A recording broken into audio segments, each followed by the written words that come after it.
réalisation de l'Afrique et des valeurs ajoutées par rapport aux minerais. Et là, nous allons poser la première question. Félix Tshisekedi, il y a à peine qu'il venait d'être président en exercice de l'Union africaine, et là, il est président de la SADC, et concomitamment, il est président en exercice de la CEC. Pour vous, en tant qu'analyste en géopolitique, en tant qu'analyste en diplomatie internationale, quelle est la vision que vous portez? Pourquoi le président Félix Tshisekedi peut accumuler plusieurs fonctions en exercice, Union africaine, CEAC et là, SADC aussi au même moment? Quelle est la symbolique pour la République démocratique du Congo? Est-ce que la voix de la RDC porte au niveau du continent africain?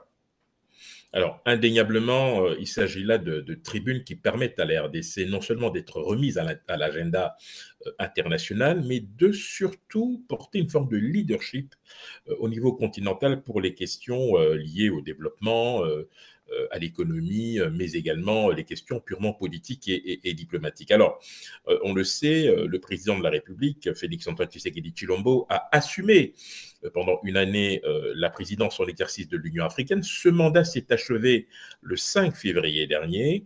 Il faut savoir par ailleurs que l'an dernier, lorsque le sommet de Maputo s'est réuni pour notamment désigner le secrétaire exécutif de la SADC, il a été proposé à la RDC d'assumer la présidence en exercice pour 2022, en dépit du fait d'ailleurs que nous avions présenté un candidat pour le poste de secrétaire exécutif. Donc, il s'agit bien évidemment d'un lot de consolation, puisque nous n'avons pas pu obtenir le poste. Je rappelle que c'est le professeur Faustin Luanga Mukela, éminent économiste, ayant fait sa carrière à l'OMC, qui était pressenti pour le poste, et malheureusement, le poste est revenu au candidat namibien. Alors, vous le savez, par ailleurs, il y a aussi au niveau de la sous-région, et ça c'est, je dirais, au niveau tout simplement de ce qui est prévu dans le règlement, c'est-à-dire une présidence rotative. C'était le tour de la République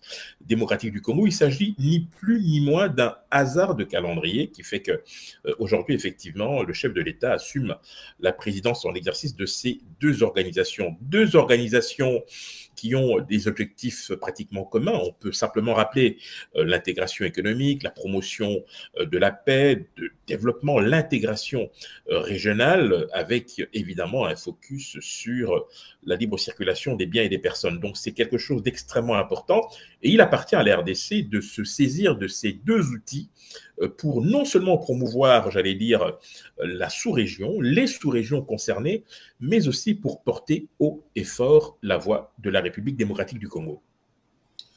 Là, nous restons toujours en Afrique centrale, dans cette sous-région, cette grande structure. Il y a une photo qui a fait sensation sur les réseaux sociaux où on voit le président rwandais Paul Kagame avec son fils et deux jeunes officiers rwandais lors de leur remise de diplôme de fin d'études dans cette grande école militaire anglaise.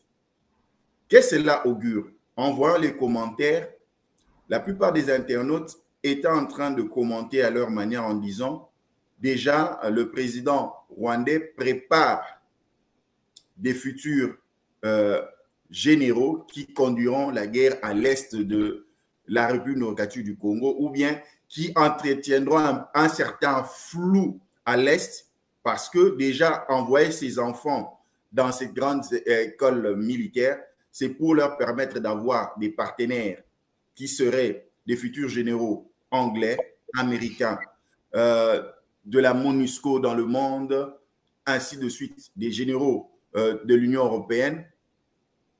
Qu'est-ce que vous en pensez? Bon, d'abord, Paul Kagame n'a absolument rien inventé. Il y a beaucoup d'enfants, de chefs d'État ou de patrons de multinationales qui sont envoyés dans des écoles de prestige pour y parfaire leur formation. Paul Kagame est père de famille, il a un fils, il est allé assister à sa remise de diplôme. Maintenant qu'il ait des arrière-pensées géopolitiques et stratégiques, ça c'est une autre question. Mais en même temps, c'est deux bonnes guerres. C'est deux bonnes guerres. Ça veut dire en fait que dans sa tête, il a déjà une génération suivante à l'esprit. Et je pense que ça, c'est quelque chose qui devrait d'une certaine manière concerner le plus grand nombre, cette capacité à pouvoir se projeter dans l'avenir et non pas rester effectivement ostensiblement bloqué dans un présent aussi compliqué soit-il. Vous savez, dans les années 70 et 80, le Zaïre de l'époque avait aussi de nombreux jeunes qui partaient dans des écoles de prestige, Sanders, Saint-Cyr et autres, et qui revenaient avec une formation extrêmement importante. Vous avez d'ailleurs certains généraux qui sont encore vivants aujourd'hui, qui ont bénéficié d'une telle formation et qui ont eu une carrière importante au sein de nos forces armées. Là, effectivement, nous devons distinguer deux choses. C'est effectivement, d'une part, un père qui va soutenir son fils, et puis la capacité, justement, qu'a ce fils de pouvoir déjà être en interaction avec ceux qui, demain, peut-être, dans leur pays respectif, auront des responsabilités au niveau militaire. C'est comme ça que l'on prépare l'avenir, et je pense que préparer l'avenir aujourd'hui est très important en tenant compte, j'allais dire, des erreurs du passé, mais de ce que nous enseigne le présent à l'heure actuelle. Je vous pose une question directe, Henri Désiré-Dzouzi. Quelle est la vision claire des États-Unis par rapport à la RDC? Est-ce que la RDC peut-elle réellement compter sur l'aide ou l'accompagnement concret et clair des États-Unis envers la RDC? Parce que jusque-là, la population aimerait un peu comprendre, on en est où, on va où dans cette relation, dans ce partenariat? Est-ce que ce partenariat existe? Alors, d'abord, ce qu'il faut rappeler, c'est qu'en matière de partenariat, vous avez plusieurs volets. Vous avez un volet coopération qui peut se faire au niveau du développement, au niveau économique, au niveau commercial. Je pense notamment à l'AGOA, dont la RDC fait partie. C'est une initiative qui permet justement à certains pays africains éligibles d'entrer dans ce système-là, qui facilite les échanges commerciaux avec les États-Unis. De ce point de vue-là, nous avons effectivement un partenariat solide. Et puis, vous avez d'un autre côté un partenariat stratégique au plan militaire. C'est vrai qu'il y a de cela quelques années, on nous avait annoncé l'arrivée de l'AFRICOM et avec notamment la RDC comme, on allait dire, une sorte de hub à partir duquel les États-Unis avaient une capacité de projection. Cela est resté bien évidemment lettre morte, mais cela ne remet pas du tout en cause l'intérêt des États-Unis pour la République démocratique du Congo. Alors, je vois très bien à quoi vous faites allusion. Il y a quelques semaines, un rapport des experts des Nations Unies qui a prouvé par le menu que le Rwanda, effectivement, apportait une aide au M23. Beaucoup de nos compatriotes s'attendaient à une condamnation ferme des États-Unis.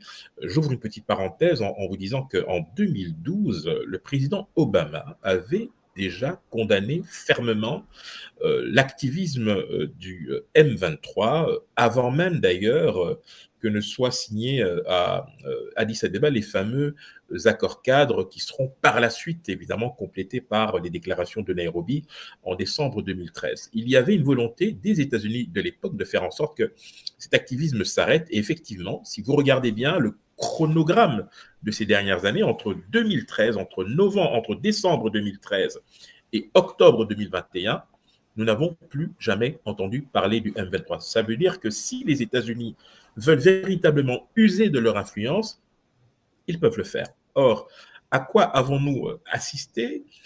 C'est plutôt le sentiment de renvoyer dos à dos, comme ça, deux pays, alors que le traitement n'est pas du tout le même. Nous avons d'un côté une agression caractérisée, cela a été rappelé d'ailleurs par le chef de l'État lors du sommet de la SADC, et puis vous avez de l'autre côté un pays qui prétend agir au nom d'une hypothétique menace que représenteraient encore les FDLR, d'où ce mot que je considère à titre personnel de malheureux, demandant notamment, et ça c'est Anthony Blinken, demandant à la RDC et au Rwanda de s'abstenir de soutenir tout groupe armé.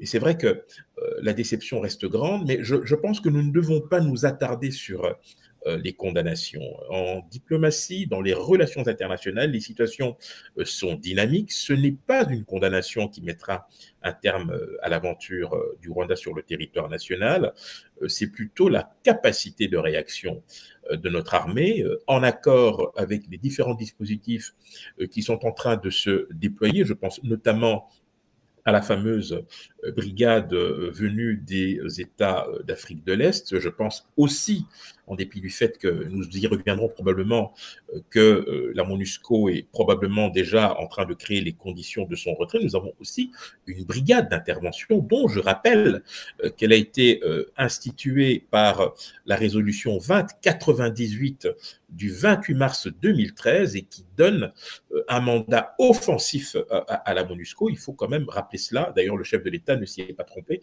puisque lors du sommet de la SADC à Kinshasa, il a remercié notamment le Malawi, l'Afrique du Sud et la Tanzanie pour leur implication. Donc, vous voyez que tout cela ne doit pas nous distraire et surtout nous détourner de notre objectif. Les États-Unis, comme beaucoup de puissances, je ne dirais pas comparables,